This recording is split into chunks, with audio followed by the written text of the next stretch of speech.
अस्सलाम वालेकुम दोस्तों।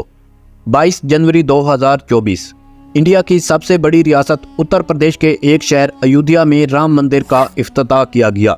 ये राम मंदिर ठीक उस जगह पर बनाया गया है जहां पर 1528 में मुगल अम्पायर ज़हीरुद्दीन बाबर ने बाबरी मस्जिद तमीर करवाई थी। आखिर ऐसी क्या वजूहात बनी कि बाबरी मस्जिद को गिराकर वहां पर मंदिर तमीर करना पड़ा और बाबरी मस्जिद के तनाज़े ने कब जन्म लिया था? ये तमाम तर तफसील जानने के लिए हमारी देखिए ये वीडियो। इस वीडियो में हम बिल्कुल न्यूट्रल रहकर आपको तमाम तर हक़ाइक़ से आगाह करते जाएंगे। बाबरी मस्जिद के तनाज़े के ऊपर हिंदुओं का मौक़िफ़ ये है कि ठीक इस जगह पर यहाँ पर बाबरी मस्जिद थी, यहाँ पर राम लीला की जाए पैदाइश है और मस्जिद से पहले इस जगह पर मंदिर हुआ करता था और इस मंदिर को गिराकर ये मस्जिद तमीर की गई थी। हिंदू इसके सबूत के तौर पर विलियम फोस्टर की एक बुक अर्ली ट्रैवलर की कुछ लाइन कोट करते हैं जिनको इंडियन सुप्रीम कोर्ट की जजमेंट में भी कोट किया गया है। विलियम फोस्टर एक बरतानवी ट्रैवलर थे जो भारतीय शहर अयोध्या का विजिट कर चुके हैं। वो अपनी बुक अर्ली ट्रैवलर में लिखते हैं कि बाबरी मस्जिद की जगह पर मंदिर था जहां पर लोग पूजा किया करते थे। अब 1528 से 1853 तक तो सब कुछ बिल्कुल ठीक चल रहा था।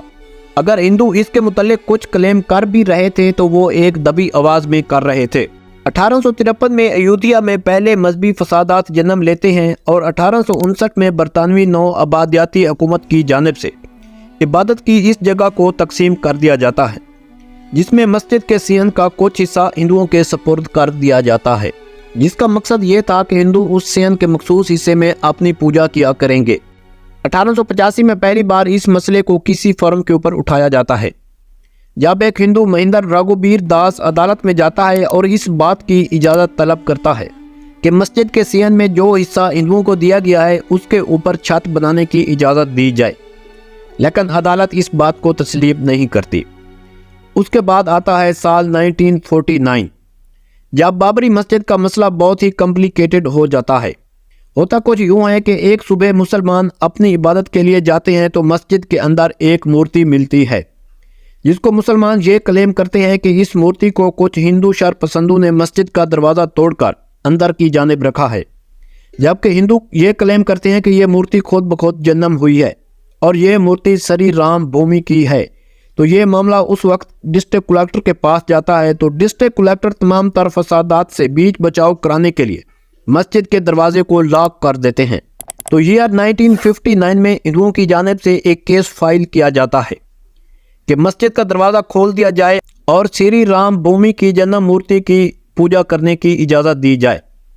इसके ठीक 2 साल बाद ईयर 1961 में मुसलमानों की जानिब से भी एक केस फाइल किया जाता है जिसमें इस मूर्ति को मस्जिद के अंदर से हटाने की इस्तदा की गई थी।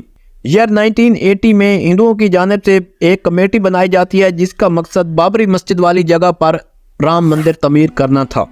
इसी दौरान एक और अहम डेवलपमेंट होती है जिसमें 1986 में अयोध्या की एक ज़िलाई अदालत मस्जिद का दरवाज़ा खोलने और हिंदुओं को उस मूर्ति की पूजा करने की इजाज़त दे देती है।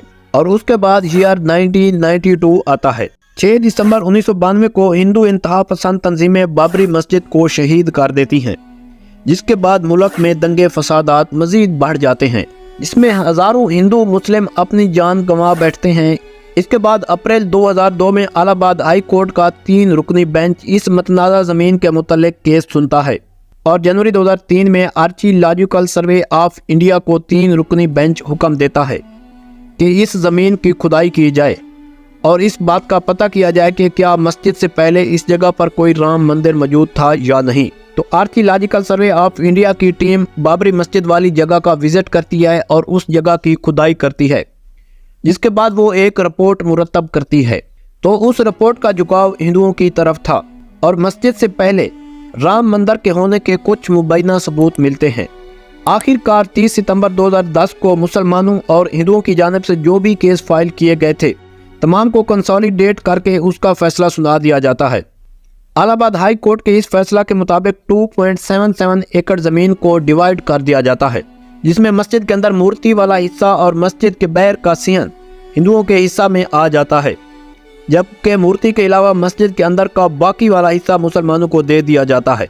जिसके बाद supreme court of India Allahabad high court के इस आर्डर के ऊपर एक स्टे जारी कर देती है एक बार फिर इस केस की अपील सुप्रीम कोर्ट में चली जाती है और आखिरकार नवंबर 2019 को इसका फाइनल फैसला भी दे दिया जाता है, जिसके मुताबिक ये 2.77 एकड़ जमीन राम मंदिर के लिए हिंदुओं के सुपुर्द कर दी जाती है।